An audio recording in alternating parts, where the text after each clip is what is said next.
चुना जाता है कि या तो वो समाज में बंटवारा करे। ऐसा टाइटल चुना जाता है जिसमें कि सत्ताधारी दल को बिना डिबेट के ही विजयी घोषित किया जा सके।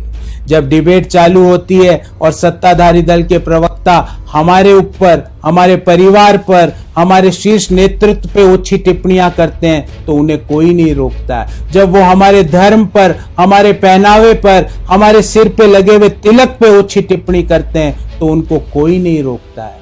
जब हमारे जवाब देने की बारी आती है तो ये पहली बात तो हमें पर्याप्त समय नहीं दिया जाता है, और अगर समय दे दिया जाता है तो हमारी आवाज धीमे कर दी जाती है। तकनीकी कारणों से हमारे से संपर्क तोड़ दिया जाता है। हमारे जवाब देते वक्त ब्रेक लेना याद आ जाता है। क्या इन सब के लिए हमारे संविधान निर्माताओं ने हमें अपना संविधान दिया था?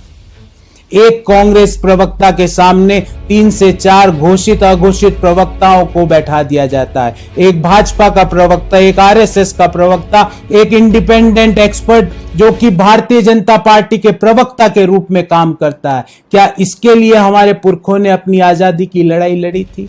आप सोचिएगा जरूर। मैं आपसे एक सवाल पूछता हूं कि क्या पिछले 15 से 20 दिनों में आपने एक भी डिबेट राष्ट्रीय शिक्षा नीति पर देखी प्राइम टाइम पर? एक भी डिबेट एनवायरमेंट रूल्स में जो फेरबदल हो रहा है उस पर देखी? उत्तर होगा ना। सोचिएगा जरूर कि ऐसा कब तक चलेगा। धन्यवाद। मीडिया को, पत्रकारिता को लोकतंत्र का चौथा स्तंभ कहा जाता है,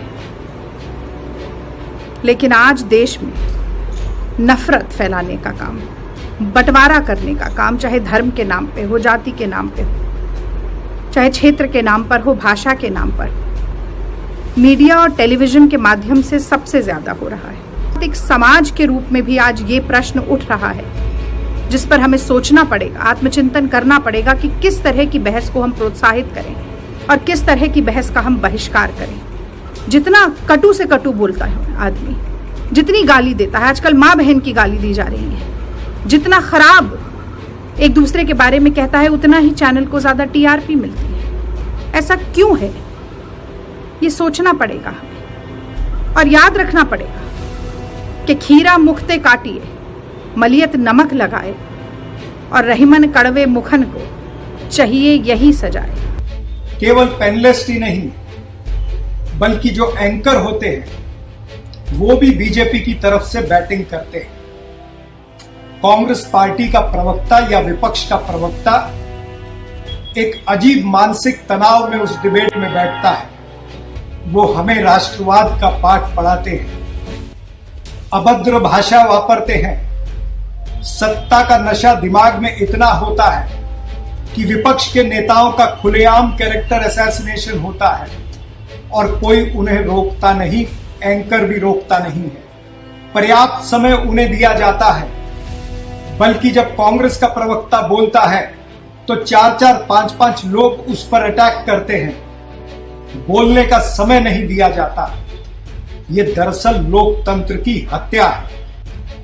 आज अगर इसमें दुरुस्ती नहीं की गई, अगर आज इसमें करेक्शन नहीं की गई तो ये लोकतंत्र ठोकतंत्र में बदल जाएगा।